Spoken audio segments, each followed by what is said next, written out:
ये एपिसोड भी स्टार्ट होता है बिल्कुल उसी सीन से जहां पर हम देखते हैं कि वॉरियर लीशन उस गोल्डन हॉर्न बहमूद को मरा हुआ देखकर काफी ज्यादा खुश हो जाते हैं और कहते हैं आओ आओ हम ड्रिंक करते हैं। और फिर वो वहां सभी वॉरियर्स के साथ ड्रिंक करने लगते हैं और कहते हैं चलो हम इस सक्सेस को सेलिब्रेट करें। वॉरियर लीशन यहाँ पर सभी एल्डर्स के साथ मिलकर ड्रिंक कर रहे होते हैं और हम देखते हैं कि वहां पर एल्डर ये साइड एल्डर याओरा और बाकी सभी एल्डर्स भी ड्रिंक कर रहे होते हैं। तभी हम बबाता को देखते हैं जो कि फैंग के कंधे पर आकर बैठ जाती है और उससे कहती है मैंने तुमसे कहा था ना। बबाता की बात सुनकर फैंग अपने मन में सोचता है कि फाइनली ये डिजास्टर अब खत्म हो गया। और फिर वो देखता है कि ब्रदर होंग अभी भी मॉनिटर पर उस गोल्डन हॉर्न बीस्ट को देख रहे होते हैं, जो देखकर फैंग उनके पास जाता है और कहता है ब्रदर होंग क्या बात है। अभी इससे पहले के लीडर होंग उसकी इस बात का आंसर कर पाते तभी फैंग भी मॉनिटर पर देखता है कि उस गोल्डन हॉर्न बहमूद की बॉडी फिर से चमक रही है, जिसे देखकर फैंग एकदम से शॉक हो जाता है। इसी के साथ हम वॉरियर लीशन को देखते हैं, उनके हाथ से तो बियर का ग्लास भी गिर जाता है और फिर वो एकदम से शॉक में चले जाते हैं। उन्हीं के साथ साथ हम देखते हैं कि यहाँ पर मौजूद सभी एल्डर्स एकदम से शॉक्ड हो जाते हैं और काफी ज्यादा गुस्से में भी आ जाते हैं कि ये गोल्डन हॉर्न बीस्ट अभी तक नहीं डेड हुआ।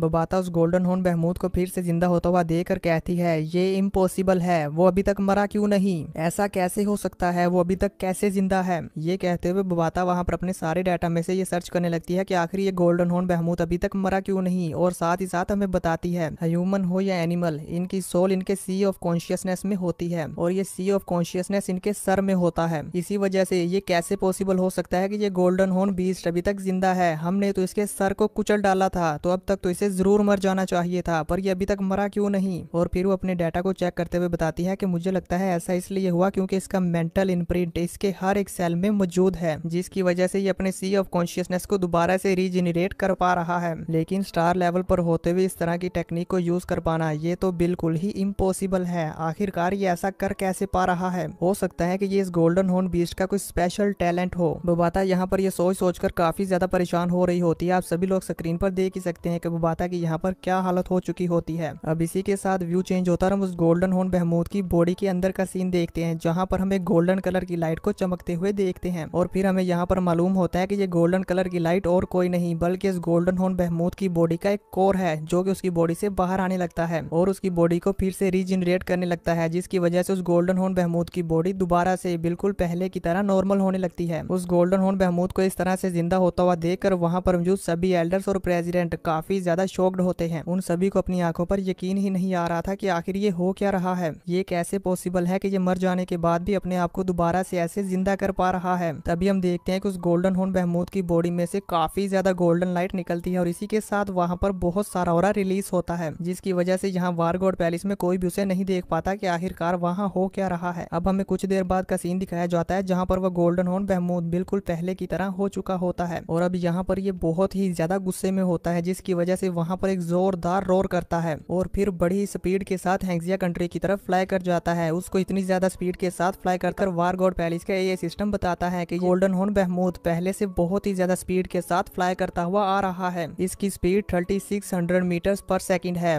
ये सिस्टम की ये बात सुनकर लीडर होंग कहते हैं कि ये तो पहले से 2.37 टाइम्स ज्यादा तेज है। वहां पर मौजूद सभी एल्डर्स और सभी प्रेसिडेंट एक बार फिर से अपनी हिम्मत हार जाते हैं और अपने अपने पैरों पर गिर जाते हैं। तभी हम देखते हैं कमांडर जिया को, जो कि सोच रहे होते हैं कि अब हमारी खैर नहीं। इवन वो तो ये भी इमेजिन कर लेते हैं कि अब इस गोल्डन हॉर्न बहमूद के गुस्से की आग में ये पूरी दुनिया जलकर खाक हो जाएगी। तभी हम फैंग को देखते हैं जो कि गुस्से में अपना पंच बना रहा होता है और फिर वो भी अपना पंच को वहां पर ढीला छोड़ देता है, क्योंकि उसे भी मालूम है कि वो इस गोल्डन हॉर्न बहमूद का कुछ नहीं बिगाड़ सकता। फैंग यहाँ पर काफी ज्यादा निराश हो जाता है और कहता है आखिर कैसे, ये कैसे फेल हो सकता है। मेरे उस लेजर कैनन के अटैक की वजह से उसका पूरा सर कुचला गया था, लेकिन फिर भी ये नहीं मरा। आखिर इस मॉन्स्टर के अंदर ऐसी क्या खासियत है जो कि ये मर ही नहीं रहा। फैंग अभी अपने मन में ये सोच ही रहा होता है कि तभी व्यू चेंज होता है, हम उस गोल्डन हॉर्न बहमूद को देखते हैं जो कि एक आइलैंड पर लैंड होता है और फिर वहां से अपनी स्पीड को और भी ज्यादा बढ़ाकर वहां से फ्लाई कर जाता है। यानी कि दोस्तों अब इस बीस्ट को इतना ज्यादा गुस्सा आ गया है कि ये इस हेक्सिया कंट्री को पूरी तरह से डिस्ट्रॉय करने के बाद ही शांत होगा। उस मॉन्स्टर को अपनी तरफ बढ़ते हुए देखकर हम देखते हैं कमांडर जिया यहाँ पर हिम्मत नहीं हारते और कहते हैं वो लेजर कैनन, अभी जल्दी से उस लेजर कैनन को वापस लाओ। उनके ये कहते साथ ही सीन चेंज होता है, हम उस रोबोट को देखते हैं जो कि इस लेजर कैनन को ले जा रहा होता है। यहाँ पर हम देखते हैं कि ये रोबोट अपनी जान बचाकर भाग रहा होता है, क्योंकि इसके पीछे वो गोल्डन हॉर्न बहमूद लगा होता है जो कि इसे डिस्ट्रॉय करना चाहता है। रोबोट यहाँ पर अपनी फुल स्पीड के साथ फ्लाई करता हुआ जा रहा होता है ताकि उस गोल्डन हॉर्न बहमूद से बच पाए, पर वो गोल्डन बीस्ट मॉन्स्टर भी बहुत ही ज्यादा गुस्से में होता है और वो अपनी स्पीड को और ज्यादा बढ़ाकर उसका पीछा करने लगता है। फैंग ये देखकर हैरान हो जाता है और कहता है इस मॉन्स्टर की स्पीड तो बहुत तेज है।